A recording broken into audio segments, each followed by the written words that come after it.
¿Qué tal? Buenas noches, bienvenidos a Foro 1, el espacio para el pensamiento crítico aquí en TVX. Se ha cumplido un año de la gestión de gobierno presidida por el profesor Salvador Sánchez Serén. Casa Presidencial y las diferentes instancias del Ejecutivo han rendido ya sus informes, pero también en las semanas previas muchas voces y sectores críticos también han presentado su valoración del primer año de gestión. Precisamente esta noche vamos a analizar el primer año de gobierno, específicamente en materia política. Y para hacerlo nos acompaña Luis Mario Rodríguez, director del Departamento de Estudios Políticos de la Fundación Salvadoreña para el Desarrollo Económico y Social, FUSADES. Gracias por aceptar venir a Foro 1. Karen, buenas noches, muchas gracias por la invitación. Bueno, para nosotros es un placer que nos acompañe, también invitados todos los que nos están viendo a participar a través de redes sociales, @expresatvx, etiqueta Foro 1. Bueno, esta semana, ya lo decíamos, se ha presentado, de hecho el presidente a la Asamblea Legislativa ya ha presentado un discurso de rendición de cuentas ante el Pleno Legislativo y otros invitados. Las diferentes carteras del Estado también han presentado sus informes en materia de logros, avances, año político que precisamente comprende el periodo de junio 2014 a mayo 2015. Antes de empezar, y en medio de la vorágine de argumentos a favor y en contra del gobierno, este informe, ¿y qué garantías metodológicas nos ofrecen como institución para que los ciudadanos, para que la audiencia puedan confiar en la medida de lo posible de la objetividad e independencia con la que se presenta este informe? Como no, Karen, muchas gracias. Antes quisiera robarle 5 segundos para saludar a mis queridos sobrinos que han venido de Estados Unidos y que pues cariñosamente les decimos a Yeye y a Nanesh, ¿ya? Y a mis queridos hijos Luis Antonio y Lucita, que están dejando en este momento sus caricaturas, imagínense, para poder discutir temas de país. Así que cuando llegue le voy a preguntar también cuando llegue a los niños, oye, ¿verdad? Bueno, muchas gracias por la invitación, Karen. Efectivamente, nosotros tenemos ya 6 años de estar elaborando este documento en el que apreciamos la gestión gubernamental. Fíjese que esa es la primera regla metodológica que nos impusimos en FUSADES, particularmente en el Departamento de Estudios Políticos, cuando decidimos en el 2010 empezar a apreciar una gestión gubernamental, en este caso la del expresidente Mauricio Funes. Hay otro parámetro que tiene que ver con la relación entre el sector privado y el presidente. Ahí lo que vamos haciendo semana tras semana es monitoreando las reuniones que ha tenido el gobierno con la empresa privada. ¿Y cuál es el método para monitorearlo? Bueno, varias cosas. Primero, información pública, información oficial. La Ley de Acceso a la Información Pública nos permite tener informes cuantitativos y cualitativos de las distintas instituciones del Estado. Usted va a ver en este documento que le voy a entregar que algunas de las instituciones que consultamos para el caso del presidente Sánchez Serén han sido el Banco Central de Reserva, el Banco de Desarrollo del Salvador, el Centro Nacional de Tecnología, el Fondo de Inversión Social, el Ministerio de Hacienda, el de Agricultura, el de Educación, el de Justicia y Seguridad, Obras Públicas, el Ministerio de Salud, la PNC, la Secretaría de Inclusión Social, una cantidad de informes oficiales que nos permiten a nosotros plasmar en nuestro documento datos concretos, cuantitativos y cualitativos que provienen del Ejecutivo. La otra fuente son los discursos del señor presidente y de sus ministros, que están colgados en los sitios web de los ministerios y de Casa Presidencial.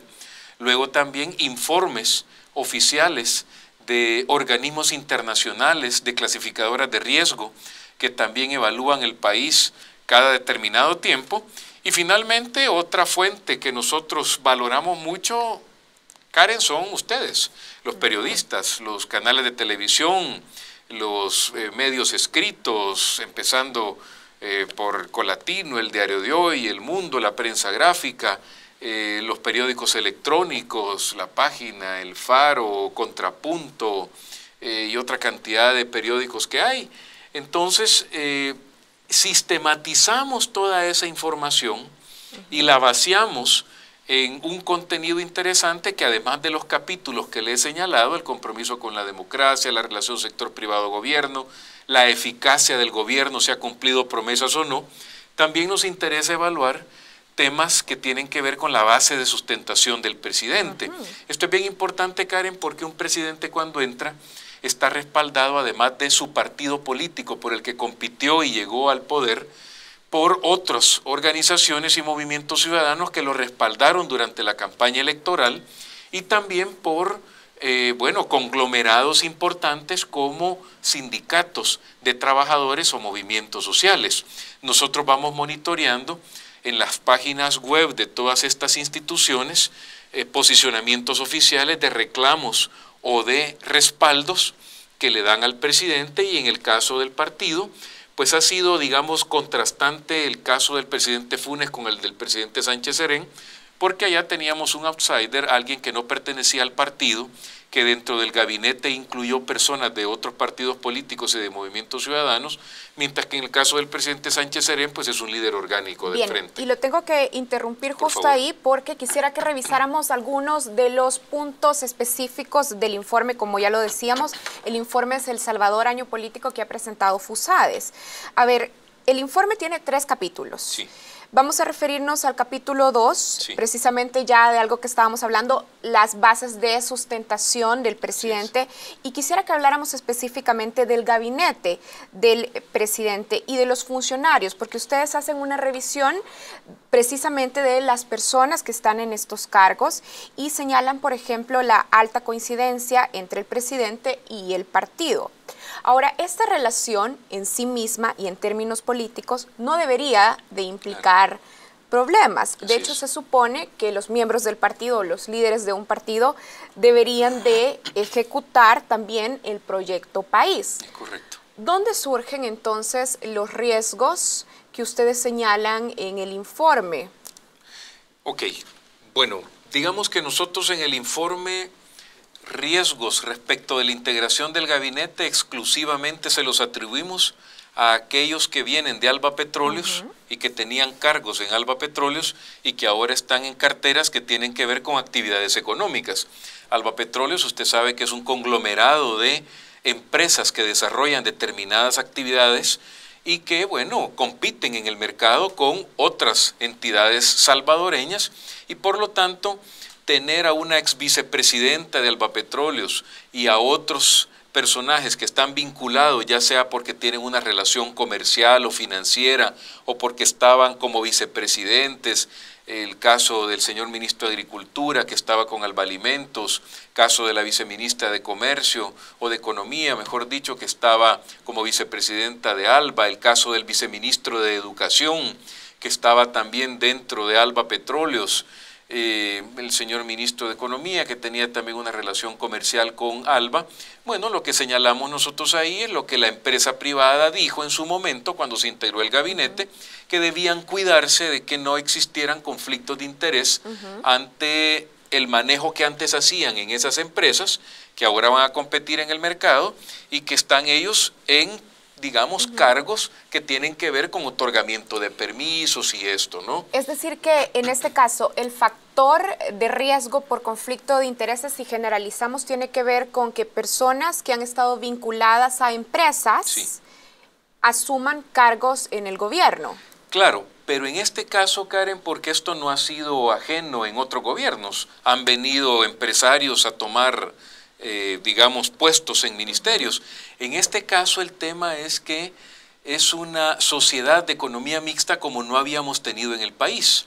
Está involucrado Venezuela, hay mucho dinero de por medio, hay todavía incertidumbre, aunque por el contexto internacional que de la reducción de los precios del petróleo, el ingreso de El Salvador a Petrocaribe, digamos que se dejó engavetado por ahora, pero ahí hay varios cientos de millones de dólares que están, digamos, distribuidos entre todas estas empresas de Alba Petróleos, que en algún momento podrían llegar a ser deuda de la República si entramos a Petrocaribe y no se aclara el mecanismo como Petrocaribe o todos los países que están en Petrocaribe tienen. Y hablando de soluciones, por ejemplo, ¿cómo evitar nuevos casos como el que está en investigación del presidente Francisco Flores? Es decir, este es un caso particular en que se sospecha y hay investigaciones de que fondos del Estado han sido utilizados para financiar la campaña de un partido político,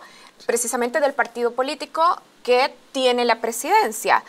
Hablando también del informe y de cuáles son propuestas de solución, ¿cómo debemos entonces articular o resolver estas posibilidades de conflictos de intereses? Claro. Bueno, mire, es una pregunta muy importante. Le resumo antes en 10 segundos que del resto de integrantes del gabinete nosotros lo que hacemos es consignar a aquellos que pertenecen a altos cargos dentro del FMLN, aquellos que pertenecen a movimientos ciudadanos que respaldaron al presidente durante la campaña y a los que vienen con una relación del exmovimiento Unidad que respaldó al señor presidente, al expresidente de la República, don Elías Antonio Saca, y al movimiento Gana. Digamos que el presidente Sánchez Serén integró el gabinete con esos respaldos y el mérito que por ahora tiene es que esas bases de sustentación siguen fuertes, siguen muy sólidas. A estas alturas el expresidente de la República, don Mauricio Funes, había ya debilitado esa base de sustentación y eso es, digamos, un riesgo para cualquier presidente, sobre todo cuando está apenas en su primer año de gestión. Con respecto al tema del financiamiento político, nosotros señalamos, y digamos poniéndolo dentro del marco general de las campañas electorales, señalamos que en el caso del presidente Sánchez Serén, ha sido mínima su intervención en los procesos electorales, a diferencia de otros gobiernos, particularmente del anterior, donde incluso hubo una sanción del Tribunal Supremo Electoral por uso de recursos del Estado para financiar campañas a favor del partido de gobierno, lo cual en cualquier parte del mundo distorsiona una campaña electoral. El presidente Sánchez Serén intervino muy poco, hubo apenas una campaña de logros de los primeros 6 meses del gobierno, que digamos no es usual, lo usual es que haya una campaña de logros al año, ¿verdad?, en cada aniversario, y esta de 6 meses coincidió con la elección legislativa y municipal, y hubo también un par de reformas a las leyes que nosotros habríamos esperado que el presidente vetara. Una tiene que ver, Karen, con lo que usted menciona, del caso del expresidente Flores, que teóricamente se financió el partido Arena con fondos de Taiwán, como también se acusa al FMLN de estarse financiando con fondos de Venezuela a través de Albapetróleo. Para evitar esos señalamientos en cualquier partido, lo ideal es tener una regulación estricta del dinero que entra a los partidos políticos. Si nosotros conocemos como ciudadanos de dónde proviene ese dinero, vamos a poder juzgar, y además ya hay legislación ahora con la ley de partidos que prohíbe que un partido político se financie con dinero que proviene de agencias públicas extranjeras, dice claramente la ley, y eso entonces debería ser penado y debería ser sancionado por el Tribunal Supremo Electoral, que lamentablemente no actuó. Bien. ¿Ya? Tenemos que hacer una pausa. Cuando regresemos vamos a seguir conversando con Luis Mario Rodríguez, director del Departamento de Estudios Políticos de FUSADES. Y vamos a volver hablando precisamente de la relación del Ejecutivo con la Asamblea Legislativa. Cuando regresemos, volvemos con esta entrevista, sus comentarios a través de @expresatvx, etiqueta Foro 1. Ya volvemos.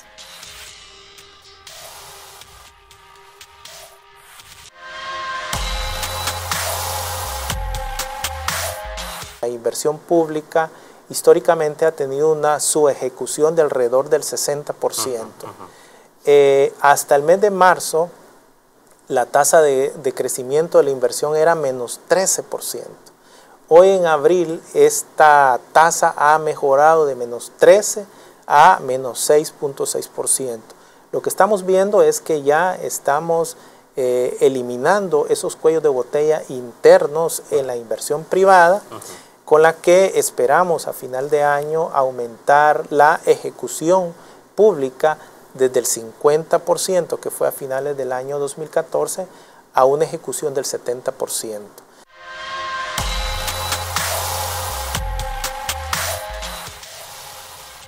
Bueno, lo que teníamos era parte de una entrevista que realizó nuestro compañero Saúl Hernández con el presidente del Banco Central de Reserva y precisamente estaban hablando sobre la capacidad de ejecución del gobierno. Es otro punto que vamos a también revisar esta noche. Bueno, vamos a hablar sobre la relación del Ejecutivo con el Legislativo.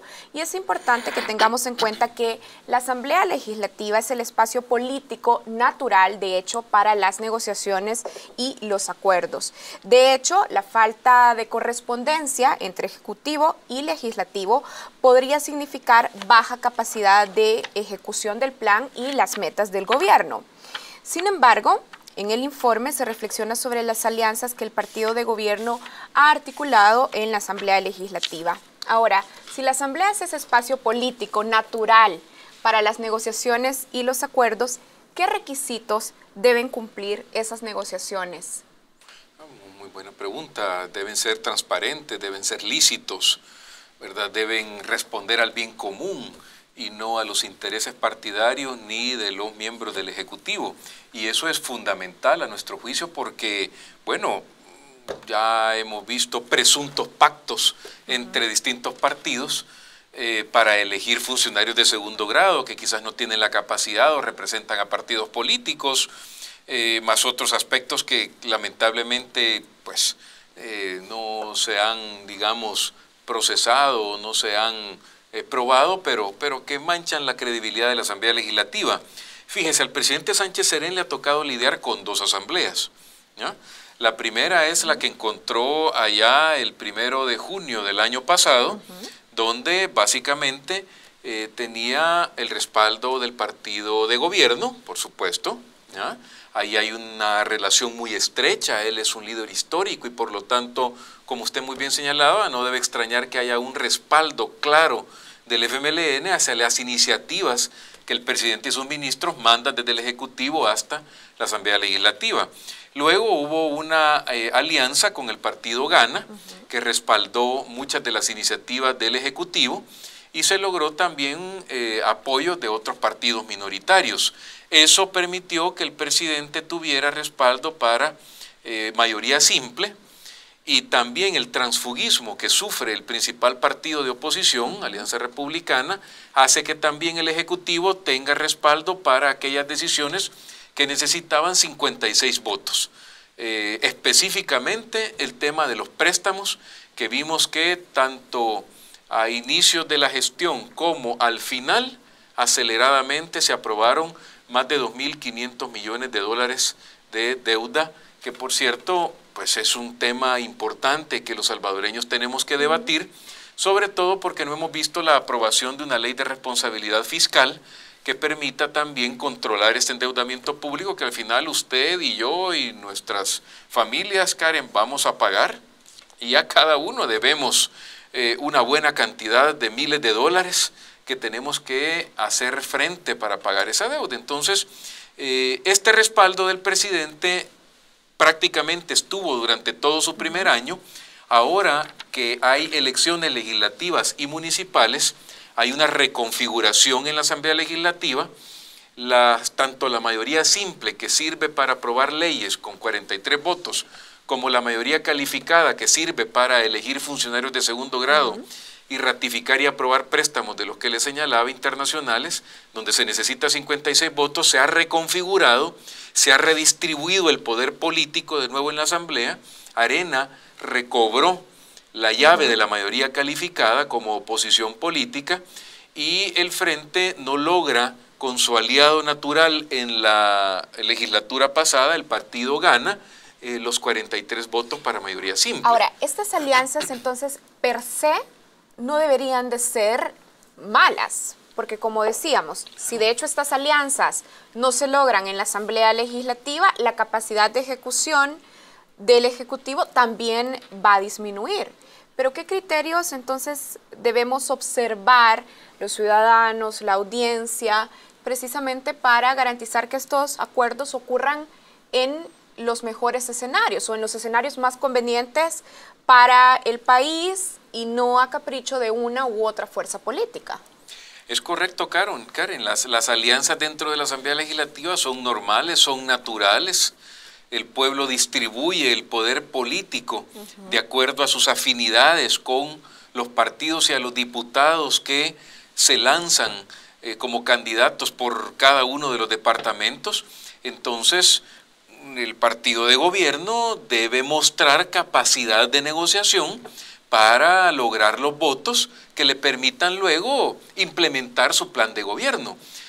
La mayoría de acciones dentro del plan de gobierno de un mandatario necesitan de leyes que le respalden para que sus ministros puedan ejecutar y de las financiamientos que muchas veces pasan por la Asamblea Legislativa. Efectivamente, cuando se trata de empréstitos internacionales, de préstamos internacionales, necesita esa mayoría calificada. Entonces, ahí es importante las cualidades que tenga el presidente y sus ministros para negociar, para pactar, pero pactar y negociar en función del ciudadano, en función del bien común. Y luego, cuando se logran los votos, por ejemplo, para adquirir préstamos, también hay que adoptar la responsabilidad como gobierno de rendir cuentas. ¿Qué me está rindiendo este préstamo? Si yo estoy adquiriendo 2.500 millones de dólares en un año, luego tengo que dar un informe de rendición de cuentas que esto sirvió para la construcción de estos puentes, de estas carreteras, de estas escuelas, de estas unidades de salud, que disminuyeron la mortandad materna en tanto, o que permitieron que tantos niños que no estaban en la escuela aumentaran la matrícula en tanto, en fin. Todo eso es la rentabilidad social de un préstamo que hay que también medirlo, ¿no? Bien, un punto de desencuentro precisamente en la Asamblea Legislativa en el último trimestre del 2014 fue la aprobación del presupuesto. El informe señala que Arena fue el único partido que no votó por el presupuesto, en principio por considerarlo un presupuesto desfinanciado. ¿Cómo evaluamos si esta oposición es responsable o si se trata de una especie de revancha, nada más en el plano de la Asamblea Legislativa? Le mencionaba que en el informe nosotros también evaluamos la relación entre el sector privado y el gobierno. Y le señalaba que hay un contraste muy claro entre la administración del presidente Funes con la del presidente Sánchez Serén. En esta última se ha recompuesto esa relación entre el sector privado y el gobierno. Hay un nivel de tolerancia mucho mayor del presidente Sánchez Serén a la crítica que le puede venir y señalamientos de la empresa privada. Hay espacios de diálogo que se han abierto ahora y que está aprovechando el sector empresarial. Pero también hay señalamientos que este diálogo no se ha traducido en resultados concretos y que hay algunas acciones del Ejecutivo que, digamos, no han sido discutidas ni dialogadas. Una de ellas fue precisamente lo que usted pregunta, el tema del presupuesto general de la Nación, que fue presentado de acuerdo al órgano ejecutivo de manera equilibrada o sin presentar ningún desfinanciamiento. Para que se entienda, básicamente un presupuesto debe tener iguales gastos e iguales ingresos. Eso significa que los ingresos deben corresponder a los gastos y viceversa, y por lo tanto yo tengo que identificar fuentes de financiamiento para poder pagar todos los gastos que voy a invertir, ¿no?, que voy a tener. La práctica de presentar presupuestos supuestamente equilibrados cuando en la realidad están desfinanciados viene desde las administraciones de Arena, en el caso de la administración de don Elías Antonio Saca, la administración del presidente Funes y ahora la administración del presidente Sánchez Serén. Se ha tenido la mala costumbre de presentar este tipo de presupuestos diciéndole a la población que están equilibrados, que no necesitan financiamiento porque los ingresos corresponden a los gastos, y meses después se va a la Asamblea y se pide la aprobación de préstamos porque se necesita financiar el presupuesto. Vimos ya en el gobierno actual cómo son 2.500 millones de dólares durante el primer año. Entonces, la crítica que ha venido de distintos sectores no es tanto una crítica ideológica. Por supuesto, el partido de oposición, claro, habla en una clave partidaria, pero las instituciones de pensamiento del sector de la sociedad civil hablamos con informes técnicos. Se está incumpliendo la Constitución al presentar presupuestos supuestamente equilibrados cuando realmente están desfinanciados. Y la Constitución señala que el presupuesto debe incluir todos los ingresos y todos los gastos que se van a tener. Y si no se está presentando así, se está violentando una disposición constitucional, porque como ya le dije, la mayor prueba en este gobierno y en los dos anteriores, uno de Arena y el primero del Frente, ha sido que inmediatamente que se presenta, luego se va a pedir financiamiento porque falta dinero. Bien, quisiera hablar sobre dos puntos específicos. Sí. Primero, el rol de la oposición y luego otro punto al que usted ya se refirió, que es la relación con el sector privado. ¿Cómo evalúa el rol de Arena como oposición? ¿Qué tipo de partido de oposición tenemos? Porque es un punto importante también, sobre todo si estamos hablando de análisis y evaluación política. ¿Qué tipo de oposición es Arena como partido? Bueno, mire, nuestro informe no incluye esa evaluación. Nuestro informe incluye una apreciación del gobierno del presidente Sánchez Serén, pero hay un apartado que tiene que ver con las relaciones entre el Ejecutivo y el Legislativo, y ahí hay dos cuadros donde se incluyen los vetos y las observaciones que el presidente ha hecho. ¿Por qué le señalo esto y qué relación tiene con su pregunta? Básicamente el presidente durante el primer año de gobierno ha vetado únicamente 2 proyectos de ley. No se han tenido votos en la Asamblea para superar esos vetos, ¿ya?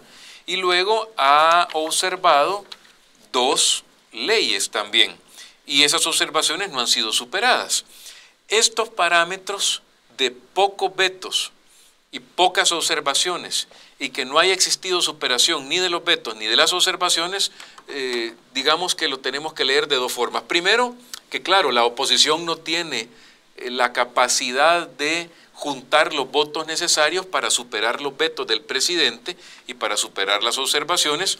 Eso significa que en esos casos y en otros la oposición política, en el caso, me refiero a Arena, ha sido una oposición debilitada, porque con el transfugismo pierde la llave para superar este tipo de controles que tiene el órgano ejecutivo sobre el órgano legislativo, pero también digamos que se nota o se aprecia una relación, digamos, muy estable entre el Ejecutivo y el Legislativo, porque han sido muy pocas las leyes vetadas y observadas. Y para que el televidente nos entienda, bueno, recordemos en la época del presidente Flores hubo más de 50 vetos. Eso significa, en 5 años estamos hablando a 10 vetos por año, ¿ya? Entonces, vemos ahora que el presidente Sánchez Serén veta únicamente 2 leyes, significa que hay ahí o había por lo menos con la legislatura anterior una relación bastante estable. Tenemos que ver ahora cuál va a ser el papel de la oposición política, porque se han recompuesto las fuerzas dentro de la Asamblea Legislativa y por lo tanto, en teoría, en ciencia política hay un concepto que nos señala o nos califica a la oposición política como una oposición política leal o como una oposición política desleal. Una oposición política leal no significa que se venda al gobierno. Es una oposición que cuando hay buenas iniciativas, no obstante provengan del órgano ejecutivo, ¿ya?, pero benefician a los ciudadanos, la oposición debería ser leal con los ciudadanos y respaldarla. Claro. Y cuando perjudican al ciudadano, al pueblo, bueno, rechazarlas. Esa es una oposición leal. Una oposición desleal es aquella que simplemente rechaza, aunque el proyecto sea bueno, porque ideológicamente no le conviene respaldar. Entonces, por ahora, como empieza la legislatura, digamos que no hemos visto, todavía no podemos evaluar el comportamiento de la oposición política, y en la legislatura que recién termina, como era una oposición muy deslucida por el transfugismo que tuvo, digamos que ahí básicamente Arena no pudo hacer mucho, ¿verdad? Bien, ahora tenemos que hablar también de la relación con el sector privado, que es un punto al que usted ya se estaba refiriendo. Si bien la carga tributaria en El Salvador ha incrementado en los últimos años, todavía es baja si la comparamos a otros países en América Latina. Algunos analistas económicos señalan, por ejemplo, que es inminente la necesidad de aumentar la carga tributaria y aumentar incluso algunos puntos en el IVA. Estas decisiones siempre van a tener altos costos políticos, naturalmente. ¿Es realista esperar que se pacten de buena voluntad estos incrementos de carga tributaria entre sector empresarial y gobierno? Bueno, debería ser así, Karen. Debería privar la visión de país para que empresarios, profesionales, agricultores y todos los sectores contribuyéramos con el gobierno para que pudiera desarrollar todos los programas sociales que demandan los ciudadanos, pudiera también realizarse toda aquella infraestructura que se necesita para ser más competitivos, un buen aeropuerto, puertos, carreteras modernas. Todo eso es importante desarrollarlo en un país. Pero claro, cuando se pone sobre la mesa la reforma fiscal, se contrasta con los malos servicios en los hospitales públicos, con la falta de infraestructura estratégica, un puerto de la Unión que no termina de concesionarse, un aeropuerto que nos hemos quedado rezagados en Centroamérica como un aeropuerto que lamentablemente no cumple con los estándares que deseamos, y bueno, situaciones que tienen que ver con la diversificación de la matriz energética, también con la presa del Chaparral. Entonces, cuando se comparan estas situaciones, empiezan las discusiones de una reforma tributaria.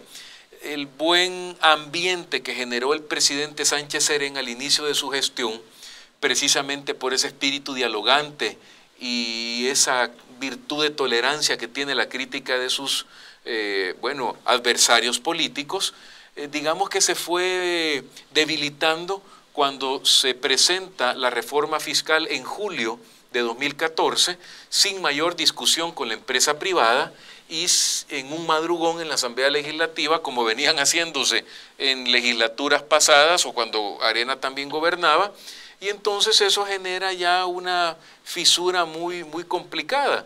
Uno de los señalamientos que se hicieron en aquel momento fue la aprobación de 2 reformas al Código Tributario que permitirían en el futuro la publicación de la famosa lista de deudores que ahora todos hemos leído en los periódicos y que ha sido muy criticada por la empresa privada, no porque se señale ahí a los deudores, aquellos que le deben al fisco y que tienen deudas líquidas, ¿ya?, vencidas y que son exigibles. Bueno, es que no se les debería solo promocionar en los periódicos, sino que en la televisión, y como en Colombia, un mimo les debería ir a señalar a sus empresas y quedarse ahí. El alcalde de Bogotá, no sé si recuerda, Antanas Mocus mandaba un mimo vestido con un frac a decir: este es deudor de la alcaldía. Eso es importante señalarlo, porque quien no paga impuestos le quita comida, medicina, educación a la gente.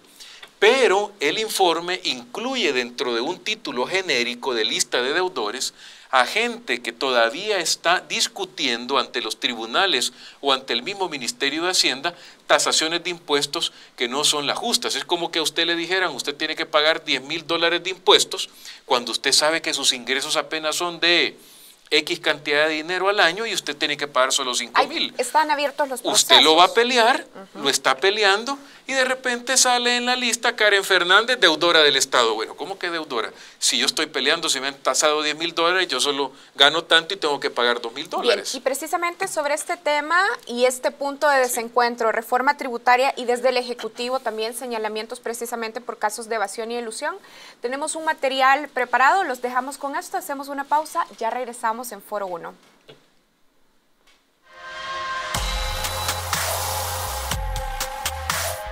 Hasta el mes de abril empezamos a ver ya los frutos de la política de transformación productiva, la política agrícola común. Un ejemplo es que las exportaciones al mes de abril están creciendo 8.3% positivos, y creo yo algo que es importante a destacar: las exportaciones manufactureras crecen más del 7%, y las exportaciones del sector agropecuario crecen cercanos al 50%.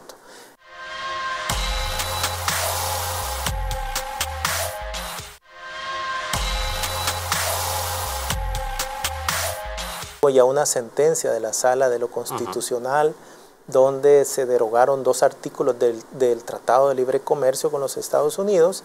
Yo creo que ahora el objetivo es entrar a los factores internos que están imposibilitando que las exportaciones sean mucho mayores que las importaciones.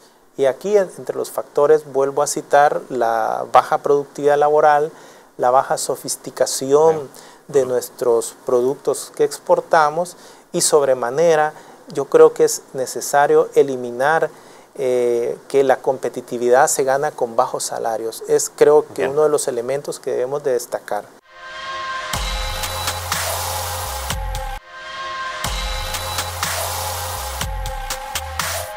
Históricamente la inversión extranjera ha venido a El Salvador, ya sea para comprar bancos, para comprar empresas distribuidoras de energía eléctrica, que son las áreas de servicios, y ahora sí consideramos que al tener muy claro que la política de promoción de inversión extranjera debe de orientarse a aquellos sectores que van a generar los encadenamientos productivos, en aquellos sectores que va a generar mayor innovación tecnológica, pues esto va a dar como resultado que cambiemos esta tendencia histórica de bajos niveles de inversión respecto al Producto Interno Bruto.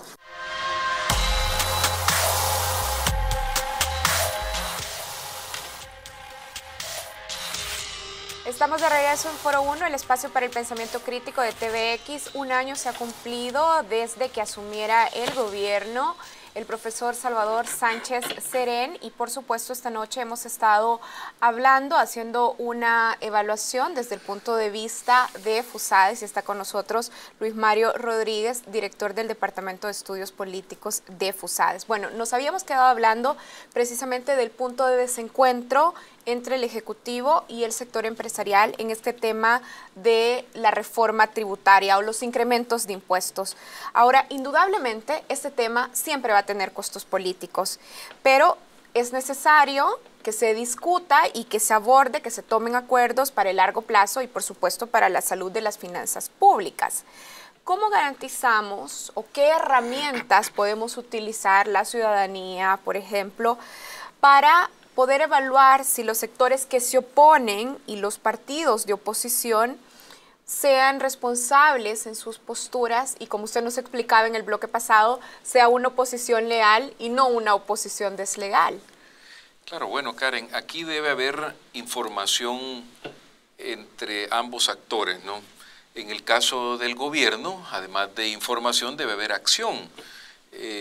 Acción que tiene que ver con un uso más eficiente del gasto público, una ejecución más efectiva del presupuesto del Estado.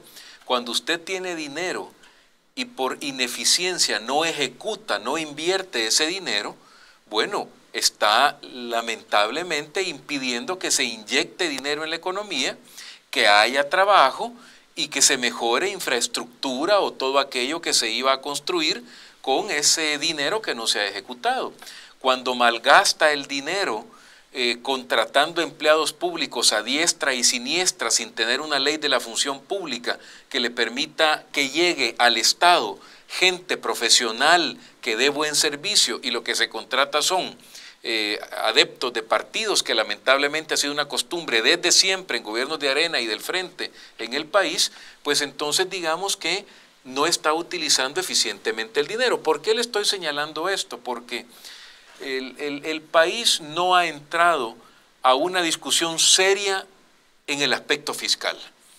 Siempre hablamos de un acuerdo, de un pacto fiscal, pero nunca nos sentamos a discutir de manera responsable aquellas acciones por el lado de los ingresos, que tiene que ver no solo con nuevos impuestos, tiene que ver también con generar las condiciones para que la economía crezca.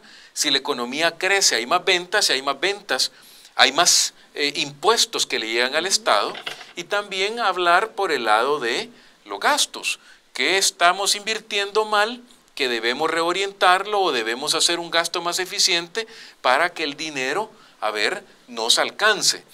Un ejemplo muy concreto, Karen, tiene que ver con el de la seguridad. Hay en el país un problema que los salvadoreños identificamos claramente que nos está carcomiendo, y es el tema de la inseguridad ciudadana.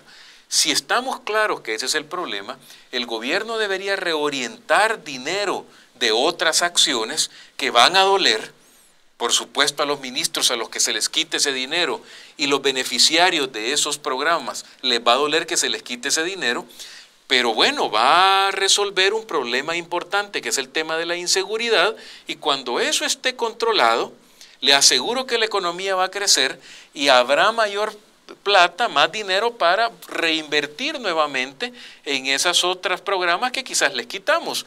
Fíjese, el paquete escolar, por ejemplo, es una buena medida de lo que le estoy señalando, ¿no?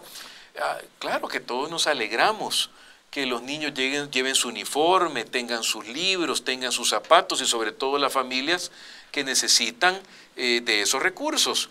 Pero ¿de qué nos sirve enviar un niño bien vestido con sus cuadernos y sus zapatos si los están matando en la entrada de la escuela? O los están reclutando las pandillas cuando van camino a la escuela. Resolvamos primero el problema de la inseguridad, reorientemos esos fondos allá donde los necesita la Policía Nacional Civil, la Fiscalía General y el sector justicia, y cuando eso lo hayamos resuelto, vamos a poder luego facilitarle a otros sectores o a otros programas el dinero. Mire, esto ya está aprobado en otros países.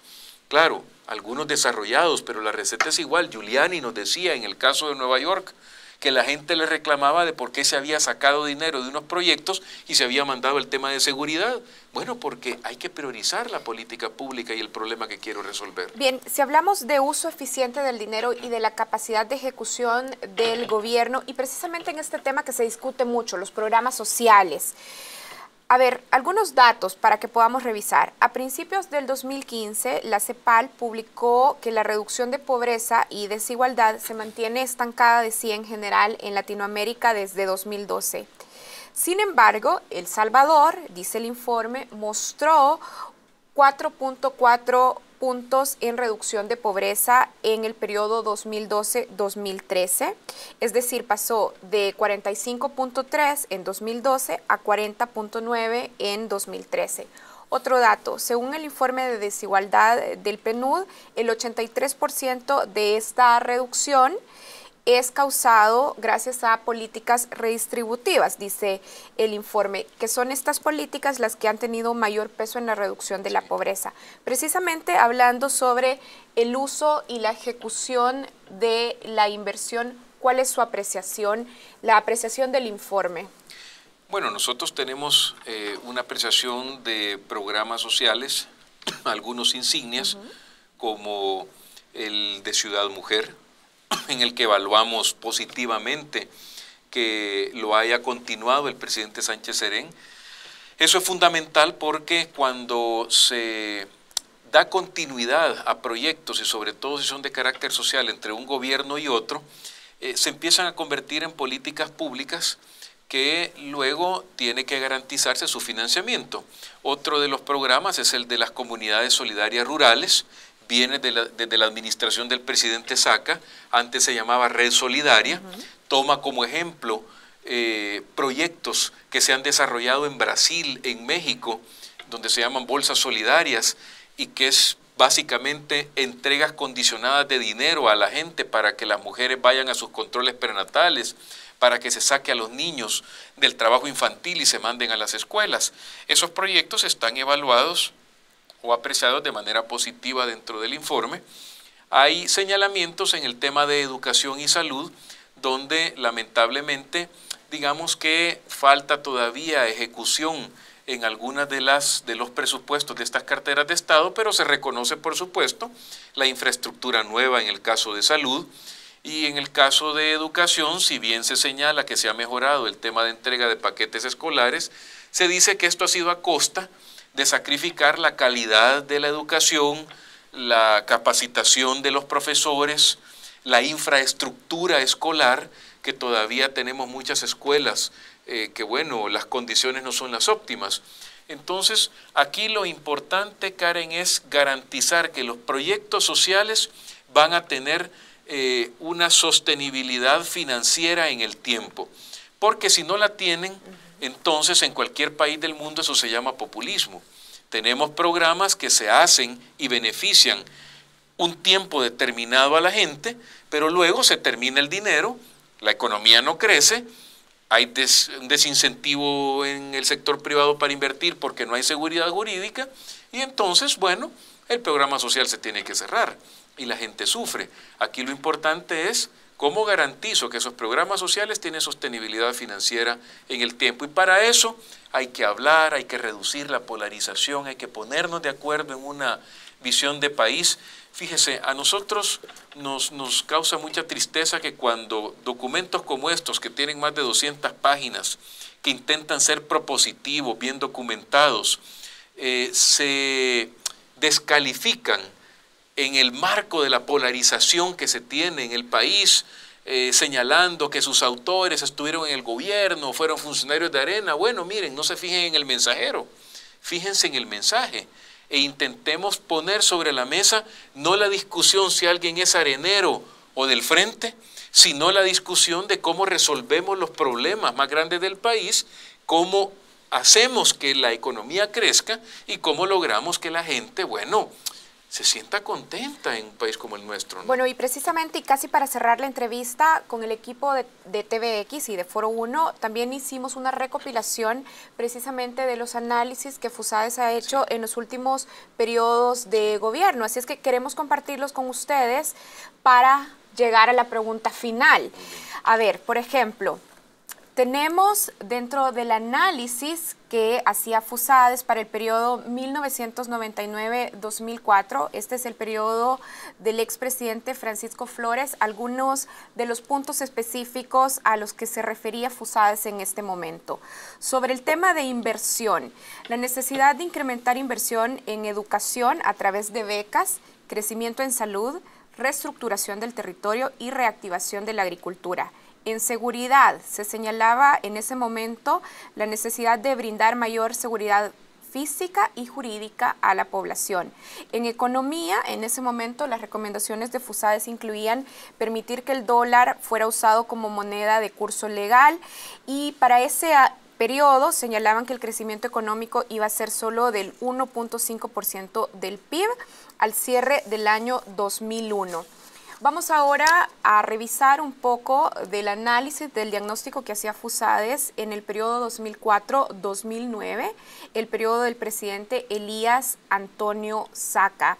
En el área social, complementar el programa social, Red Solidaria, el Plan 2021 de Educación, FOSalud, con programas que apoyaran el crecimiento económico, y las dificultades que en ese momento estaba afrontando el primer año de gobierno del presidente Elías Antonio Saca para el año 2005.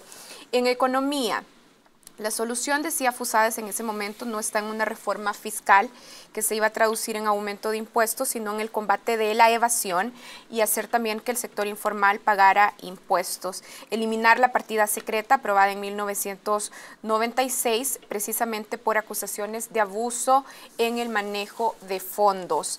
Vamos también a parte de lo que se decía durante el gobierno del expresidente Mauricio Funes en el tema de economía y seguridad. El principal retraso del crecimiento nacional en ese momento se señalaba ya la delincuencia, que junto a la incertidumbre política y económica definían los primeros años de gobierno del presidente Mauricio Funes. Y la necesidad, por supuesto, de promover la transparencia y el acceso a la información. Y finalmente un resumen del documento del que hemos estado hablando esta noche, precisamente del primer año en materia política del presidente Salvador Sánchez Serén. El tema de seguridad, la necesidad de que los planes y políticas impulsadas por el gobierno, como la policía comunitaria y la creación de batallones élites, que no arrojan todavía resultados efectivos para reducir el clima de inseguridad. En el tema político, un año caracterizado por desaciertos en la conducción política, por ejemplo, por los ataques que se habrían alentado contra la Corte Suprema de Justicia. Otro de los señalamientos específicos, que existe un deterioro acelerado de la gobernabilidad. Parte de la recopilación que hemos hecho precisamente sobre los diagnósticos que FUSADES ha hecho con cada periodo de gobierno. Para cerrar, parece que el diagnóstico se repite.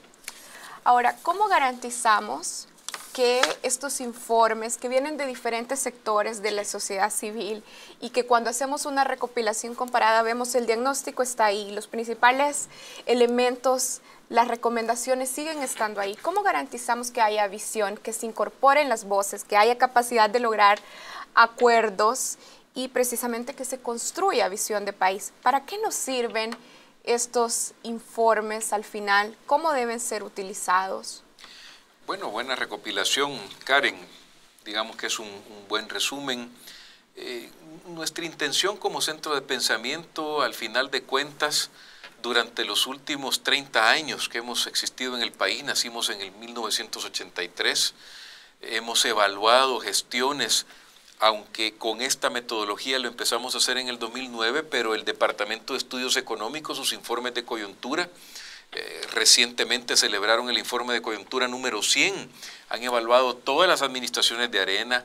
Si se revisa, han habido maderas tan críticas como las que hacemos ahora mismo a los gobiernos del FMLN, pero conllevan siempre propuestas, Karen. Probablemente estos que nosotros hacemos como apreciaciones no tienen dentro de la metodología proponer. Hay otros documentos que presentamos que sí tienen políticas públicas, que lo tenemos recopilado en un libro que se llama el Libro Blanco. ¿Cuántas políticas públicas ha propuesto FUSADES en los últimos 30 años y cuántas de ellas se han implementado y qué impacto han tenido en el país? Nuestra intención es que los gobiernos encuentren en nuestros técnicos, en nuestros estudios, ideas innovadoras que les permitan cumplir con sus objetivos. Nosotros no ganamos en lo absoluto con que un gobierno fracase en su gestión. No somos partido político. Los partidos, por supuesto, quieren que su adversario quede mal porque ellos quieren o regresar al poder o ganarlo. Pero quienes estamos en las gremiales, en los centros de pensamiento, en la sociedad civil, en movimientos ciudadanos, lo que queremos es que el país se desarrolle, que los problemas terminen y que ojalá la polarización no nos nuble la mente y no esconda los problemas de fondo y nos haga, o nos permita la buena voluntad resolver los problemas de la mano. Ojalá que hacia eso nos conduzcamos en los próximos años. Eso vamos a seguir aportando nosotros en nuestros estudios. Bueno, le agradecemos de nuevo por habernos acompañado en Foro 1 esta noche. A ustedes que nos acompañan también, gracias por su compañía y esperamos, por supuesto, que esta mesa haya brindado para ustedes insumos importantes en sus decisiones como ciudadanos. Agradecemos a Luis Mario Rodríguez. Gracias, Karen. Director del Departamento de Estudios Políticos de FUSADES. Muy amable por el espacio. Buenas noches, gracias por acompañarnos en Foro 1. Hasta la próxima semana.